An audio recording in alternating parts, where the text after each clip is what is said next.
ตอนงานนางกลางครับ ข้างว่านี่สิปัน3พูดบ่นี่ฮะพูดซ้ายพูดขวาบ่นี่สิปัน2พูดหรือ3พูดนี่ฮะ ปันยัง ถือว่านางกลางนะ นี่แหละคือของขวัญที่เราเลยเนาะ ของขวัญมาเซอร์ไพรส์บ่ เป็นอย่างนั้นนะ น้องเดือนนี่ไปเปิดอันนี้ฮะ คิดหลายอย่างเนี่ย เอาเลยเอาทุกอย่างมาให้น้องเพิ่นติ เปิดเบิ่งโสมหน้าโสมตาอยู่ว่าแม่นอีหยังในทุกอย่างฮะน้องเดือนคือยิ้มหมูแตะโอ้ยพี่น้อง อีหยังกันน่ะ คิดว่าอีหยังอ่ะ คันว่าเทออกนี่จักสิว่าจังไดเนาะมัน เจ้า ว่าหยัง มาเห็น เนาะ หยังบ่ลาวนะ อ๋อนับบ่อยู่หั่นมันเป็นจักมัดจักแหลบน่ะ สินับเบิ่ง เจ้าเอามาเห็นหยังกัน สิ นั่น นับเบิ่ง มามันน้องบ่ แมน เอามาหมั่นเนื้อมาขอนี่ฮะ มาหมั่นกับแมนอ่ะเนาะจับก่อนจับเด้อ จับไปซื้อได้บ่ได้ อย่าไว้กัน โอเค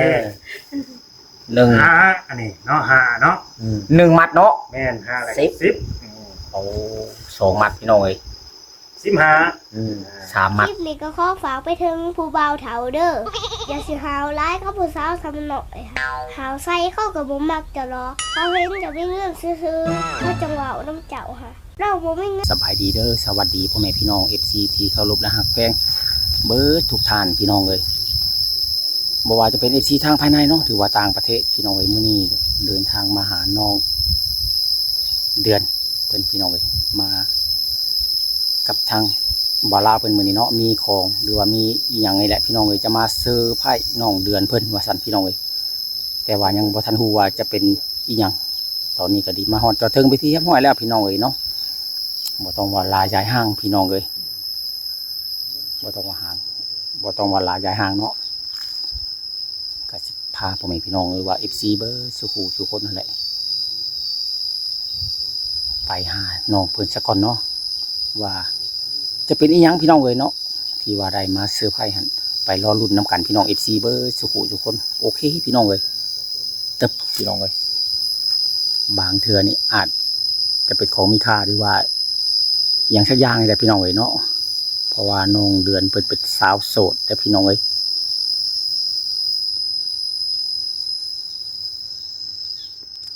ไปพี่น้องก่อนจะเข้าไปหาทางน้องเดือนหรือว่าก่อนจะเข้าไปเซอร์ไพรส์น้องเดือนก็ฝากกดแชร์กดไลค์กดติดตามในเด้อพ่อแม่พี่น้องเอ้ยเนาะพอให้บ่าวกับไผมีกำลังใจถ่ายทำคลิป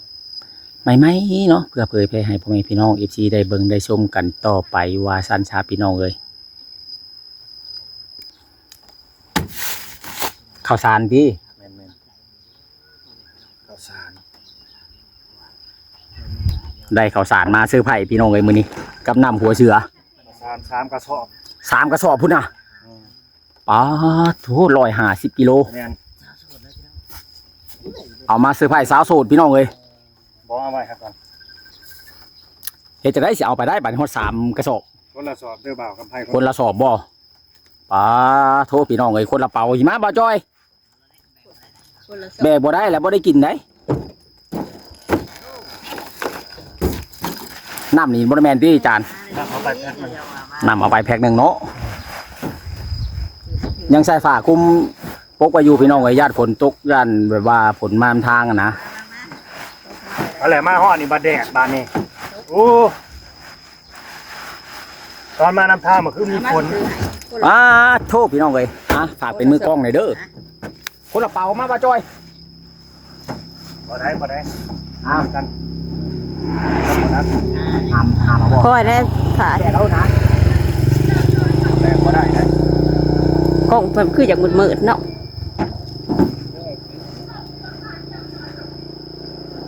ไปรถเต๊ะฝั่งว่าน ให้ผู้สาว สาวผู้สาวมาแบกกระสอบนึง มาหาซอยมันมีแฮงยอเขา ให้สิมาหามซอยนะผู้สาวบ่ เพราะว่าหาม3คนมันบ่ได้มันต้อง4คนเนี่ยหาม หาม4คนอีก ถึงเบิดไวเนาะ โอเคถ่ายคลิปก่อนฉันจะต้องถ่ายคลิป ไปเอา อ้าว เอาเลย ขอละว่าสิแบกคนละสอบซะดอก เพิ่นว่าเป็นชวนหามรถเต้เป็นเมื่อวานนี่ยังจำในอยู่ รถไถเตะ คือบ่แบ่งเอารถนี่ เขาบอกว่าคนละสอบ แบกมา แบกมาได้บ่จอย แบ่งบ่ได้นะ ทางไหนรับขึ้นมานี่ครับ นี่รถโยนขามไปนี่รถ มันสิบ่พวกโอเคบ่ ยังอีกสองบัดนี้เนาะ นางเอกมาน้ำวันนี้สบายดีเด้อ สบายดี สบายดี ยังอีกสองเป่าท่านเบิดพี่น้องเอ้ยไปเอาอีกก่อน นางเอกมาน้ำวันนี้เนาะเอาเมียมาน้ำมาพายามาน้ำ อะไรอ่ะไอ้บังคับไทยไอ้ถ่ายอยู่บ่นี่คอยอยากปิดเด้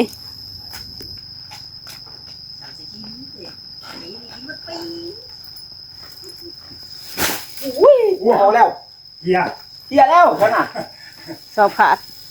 มันรุด มันรู้ลงมัดเนาะอ๋อเข่างามมาช่วยอยู่นี่ฮะ พอเราถือ2งานเขาเรา โอ้ บ่ถนัดเด้ นี่ บ่ได้ ทางไปก่อยนี่ โอ้เนี่ยไม่ครับ ปลาโท ผู้สาวไทยเวียงมันแต่เอียงดูงามขึ้นเนาะ มาแต่เวียงบ่โดยสบายดีเด้อ สบายดีไอ้เนี่ยลูก มันน่ะมันรุดเด้อฮะ กระเป๋ารุดเป๋าหนึง แม่น เป็นนัก ป้าขึ้นไปหอดเด้อ เป็นยังเดี๋ยวอันนั้นเอาเป็นยัง ฮ้อน หลายเทื่ออยู่ทางบ่าวลาวเพิ่นชวนมาบ่ได้มามื้อนี้ แต่มีโอกาส บุญฮอดยอดเกี่ยวได้มื้อนี้ฮะได้มาฮอดได้มาหา เกี่ยวเขาได้ ได้แบกกระเป๋าเข่าซอย มาเกี่ยวกระเป๋าเข่านี่แหละนี่ฮะ อันนี้ บ่จอยมากันบ่แบกซอยกันจังนี้ โอเคตั้งกล้อง มันเมื่อนี่สิให้ย่างเมื่อบ่จอยเนาะ แม่น มากันบ่ซอยกันซอยเบิ่งหั่นละ บ้าจอยนี่จังได้เจ้านี่เด้อเอาเปรียบหมู่เด้อ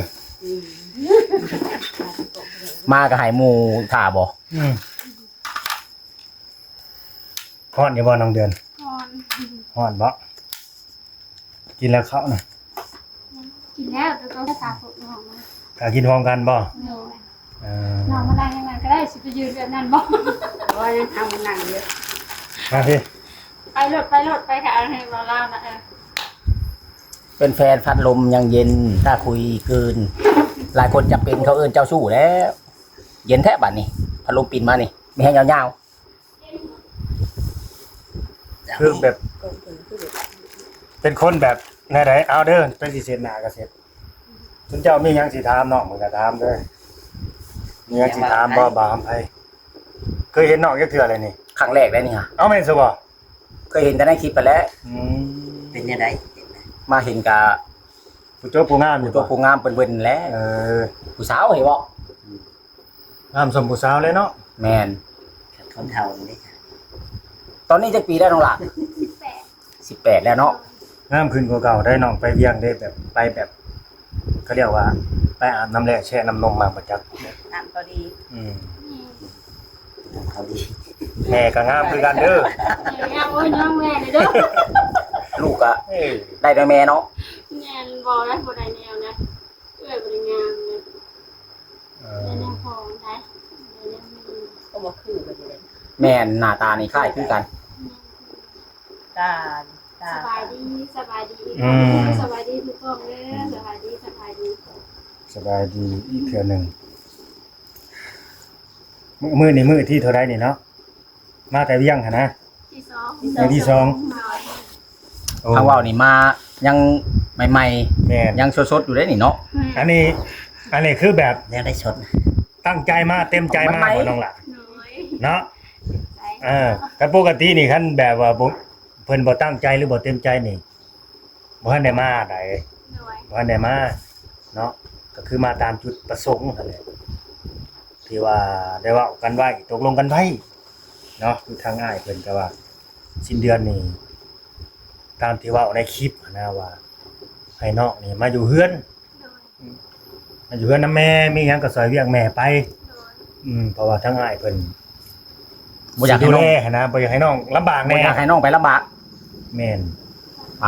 ทุกปานนั้นเนาะ เอ้าเงินเดือนเท่าไหร่เงินเดือนเท่าไหร่น้องอะ เงินวันน้อยเบี้ยหรือเปล่า แม่น 2 ล้าน 2 ล้าน 2 ล้าน เดือน2 ล้าน 4,000 ประมาณ 4,000 เดือน 5,000 เนาะประมาณนั้นบ่หรือเท่าไหร่คิดบ่ตกคือกันในเรื่องเงินก็นี่มันขึ้นลง ประมาณ4,000ปลาย ประมาณนั้นนะตรงนั้นนะแต่อยู่ได้จักเดือน ในเดือนเดียว ในเดือนหนึ่ง โดย เรืออยู่บ่เงินนะเรืออยู่บ่เรือมาอยู่บ่ บนเรือ เรือซัก ที่พอคารถจะไม่ยังพอคารถ โอ้เนาะเงินจนบ่พอขาดลงโอ้ยเนาะ เกือบสิได้บ้าเอานะแม่เนาะให้ค่ารถก็ดี แม่กูแลกมาก็รุ่นได้ใจจดใจจ่อ รุ่นนี้ เอ้าถ้าเกิดว่าน้องเพิ่นแบบสมบังกับอ้ายนี่หั้นนะจะมาใหญ่นั่นแหละหลายคนก็สิอิจฉาอยู่นะอาจจะอิจฉาอยู่ตัวนี้ก็ดีบ่น้อยก็หลายแล้วที่อิจฉาน้องเพิ่นนะคือมื้อนี้นะทางน้องเดือนเนาะมีความพร้อมแบบใดแน่น้องล่ะพร้อมสิปิดใจเลยบ่หรือแนวใดฮะอันนี้บ่ได้บังคับเด้อ โดย แล้วแต่ตัดสินใจ ตัดสินใจก็ด้วยความสมัครใจของน้องได้ว่า ถ้าน้องให้น้องคิดเอาเองหั่นแหละ อยู่ที่ตัวน้องเองเนี่ย ให้น้องคิดเอาเองว่า ว่าสิพอปิดบ่หรือว่า แม่น ยังสิเปิดต่ออีก ว่าผู้ชายคนนี้เขาเพียบพร้อมเขาพร้อมสิดูแลเฮาบ่ ต้องเบิ่งไหน เขาสิดูแลเฮาแล้วก็ครอบครัวเฮาให้สุขสบายได้อีหลีบ่เพราะว่าทุกสิ่งทุกอย่างมันก็ต้องมีเขาเรียกว่าต้องมีที่เฮาเฮ็ดเนี่ยนะมันก็ต้องมีแบบว่า เขาเอาในบางอำไพก็งงแบบคือเพิ่นแสดงให้เห็นน่ะนะ ว่าง่ายๆก็ บ่ได้เว้าแต่ปากคือแสดงให้เห็นนำหั่นนะ เว้าได้แล้วก็เฮ็ดได้นี่นะ แม่น ต้องมีอีหยังสักอย่างที่ว่าข่อยเว้าแหละเจ้าอยากได้อันนั้นอันนี้แหละข่อยสามารถเฮ็ดให้เจ้าได้บ่แม่นข่อยเว้าละล่าจังซี่นะ ให้น้องเพิ่นตัดสินใจเอาอันนี้เพิ่นบ่ได้บังคับบ่ได้บังคับและก็หลายคู่หลายคนก็น่าจะเห็นทางน้องเพิ่นก็น่าจะจะอิจฉาอะไรกันก็คือบ่อยากให้น้องไปเสียโอกาสตรงนี้หั่นนะในเมื่อว่ามีคนที่ว่ายืนไม้ยืนมือมาช่วยเหลือเฮาให้เพิ่นฮักเพิ่นแพงเฮาพร้อมที่จะดูแลเฮานะบ่แย่งเฮาเพราะบ่ได้มีแต่น้องครอบครัวน้องเด้แม่เฒ่ากับอันนั้นเพิ่นก็ยังสิเบิ่งอีกว่าซั่นเป็นซองครอบครัวเลย เจ้าสิไว้ที่บ่าวคำไผเอาเป็นเจ้าบ่าวจอยได้จะสิไว้บ่เอา บ่ไหว หาสายหัวเลยบ่าวจอยบ่ไว้ว่าซั่นขอยอมแพ้ แค่ลำพังครอบครัวตัวเองก็ยังบ่รอดแล้ว อั เนาะ นนี้แม่นอันนี้คือทั้งงานอ้ายเพิ่นนี่ว่า ดูแลทั้งสองเลยเฮ็ดได้แล้วว่าซั่นบ่าวลาวว่าซั่น แต่อันนี้ก็ เพราะเฮาฮักแพงเพิ่น ขึ้นกับการตัดสินใจของน้องเพิ่นบัดนี้ แม่น ต่อไปนี่นะ ว่าจะลงเอย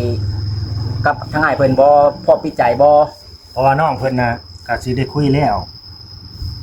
แหละทั้งอ้ายเพิ่นก็น่าสิได้เว้ากันแล้วว่ากับน้องเพิ่นแนวใดหั่นนะก็สิได้รู้แล้วทางน้องเดือนนี่สิรับอ้ายเพิ่นได้บ่สิอายคนบ่ถ้าเกิดว่าตกลงปรงใจกับเพิ่นหั่นนะ แม่น สิบ่อายคนบ่สิรับเพิ่นได้บ่ อายยังเนาะ อายยังแบบว่าเพิ่นอายุหลายกว่าเฮาหั่นนะอะไรอย่างเงี้ย อายุหลายเป็นเพียงตัวเลขนะ แม่เกี่ยวกับมัน แม่นขอเพียงแต่ว่าเพิ่นดูแลเฮาได้ โดย ดูแลครอบครัวเฮาได้ก็พอ แม่นคือผู้น้องเดือนนี่สิอายคนบ่ผู้แม่เด้ซะคือไอ้เวียงนี่สิบ่อายบ่ว่าเฮ้ย เดี๋ยวคือได้ลูกเคยทำ ได้ลูกเคยสูงวัยแทบเอา จะไม่โกรธ สิได้กดลูกบ่ บ่ บ่ได้อาย ยินดีบ่เต็มใจบ่ทั้งแม่ทั้งลูกได้ แม่บ่เกี่ยวกับอายุ เด็ดขาดบ่ แม่ คักแน่ได้ ค่ะ หลายคู่หลายคนเป็นพยานช่วยกันได้นี่ แม่น บ่มีแต่ บ่ บ่มีแต่เฮาได้ดิ FC หลายๆคนได้ แม่น ทั่วโลก บ่แม่นสิมาว่าตอนนี้แล้วบ่ได้แน่เนาะบ่าวเราว ได้ เกี่ยวกับอายุเขาเพียงแพงเพิ่นดูแลเพิ่นนี้บ่รังเกียจครอบครัวฟัง โดยคือทั้งเอื้อยคิดว่ามื้อนี้สิได้ข้าวสารมาอีก3กระสอบ บ่เอ้ยบ่ได้คิดเพราะว่าเพิ่นก็บ่ได้บอกเนาะบ่ได้พูด สามกระสอบผู้เนาะเบิ่งแน่ อยากถามอีว่า3กระสอบก่อนหน้าน่ะกินเบิดแล้วบ่ ยังเนาะ บ่ได้กินเลยยังอยู่ มื้อนี้ได้มาอีก3นี่ แม่ เพิ่นก็บ่ฮู้แล้วแนวบ่ได้บอกล่วงหน้าซั่นสิว่ามาซื้อไผ โอ้ได้ไปผลน้องสิเอาข้าวสารมาอีกขนาดยังอยู่ยังบ่ได้เบิด โดย ยังหลายอยู่เนาะซ้ำสิกินพี่น้องเอ้ย ยังหลายอยู่ เพิ่นก็เว้าแล้วบ่ได้ว่าย่านอายคนขอเพียงแต่ว่าเพิ่นฮักแท้ดูแลได้ แม่ แต่ก็ฮักเฮาแพงครอบครัวเฮาเนาะ โดย เพิ่นดีเพิ่นว่าง่ายก็ฮักเฮาแพงเฮาหั่นแหละ เอาแพงเอานะโบราณเกียรติในครอบครัวเลยว่าสิ แม่นเพิ่นน่ะบ่รังเกียจ ดู เด้อ แลโดยสัมที่เพิ่นให้ได้ก็บ่ได้ว่าหยัง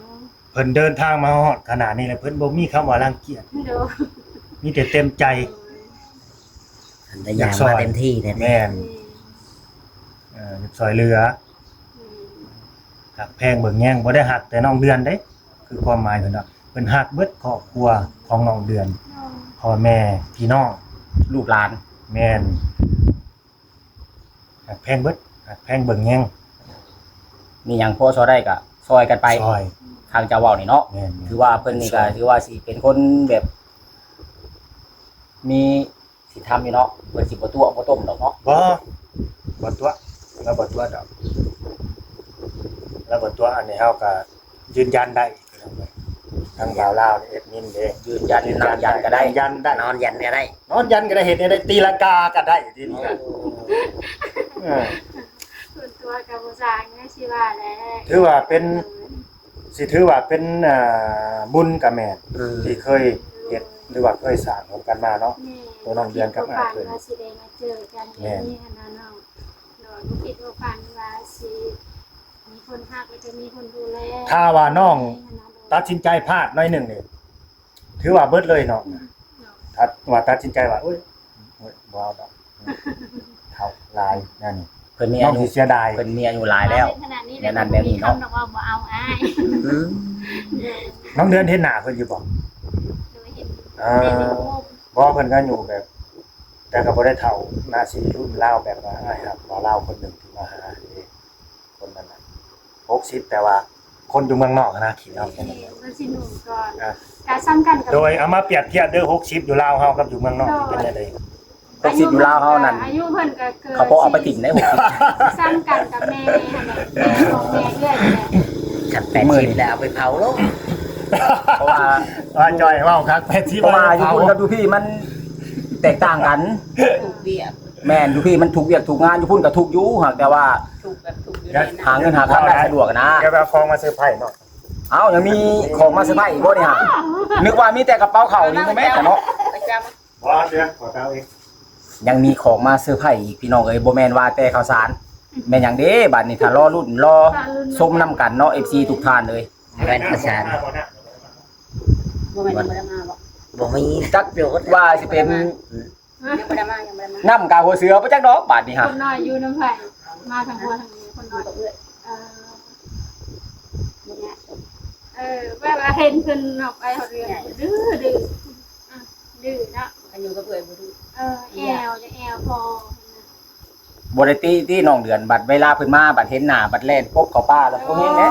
แลนลี่เนี่ยบ่เอาได้เนาะ ยังเนาะสิแลนเพิ่นเฮ็ดหยัง โอ้น้ำหัวเสือน้ำอนามัยพี่น้องเอ้ย เป็นสะพายเอาซะ มาซื้อไผ่น้องเดือน นี่ทงดำนี่ ปาโถได้หยังมาเด้บัดนี้ฮะได้หยังมาแบ่งมาปั่นกันในแม่แม่หยังน่ะน้ำหัวเสือพี่น้องเอ้ยพอได้กิน เดี๋ยวสิแบ่งให้คนละขวด น้ำกินบ่ แม่งเขาละขวดมาเอา อั นะ นนี้น้ำเนาะ น้ำ เอาไปไว้ในถุงดำนั่นนะ ปาโถน้ำดื่มพี่น้อง เอาว่าแบบ แบบใดบัดนี้ฮะ ขออญาตนั่งกลางเด้อ เดี๋ยวเป็นหยังเนาะเป็น ขออนุญาตนั่งกลางพี่น้อง ถ้าว่านี่สิปั่น3พูดบ่นี่ฮะพูดซ้ายพูดขวาบ่นี่สิปั่น2พูดหรือ3พูดนี่ฮะ ปันหยัง ถือว่านั่งกลางน่ะ นี่แหละคือของขวัญพี่น้องเอ้ยเนาะ ของขวัญมาเซอร์ไพรส์บ่ เป็นหยังกันนะ น้องเดือนนี่ไปเปิดบัดนี้ฮะ คิดว่าอีหยังเนี่ย เอาเลย เอาถุงยางมาให้น้องเพิ่นติ เออ เปิดเบิ่งโซมหน้าโซมตาอยู่ว่าแม่นอีหยังในถุงยางฮะน้องเดือนคือยิ้มบุบแท้ อุ้ยพี่น้อง อีหยังกันน่ะล่ะ ดีใจ คิดว่าอีหยังอ่ะ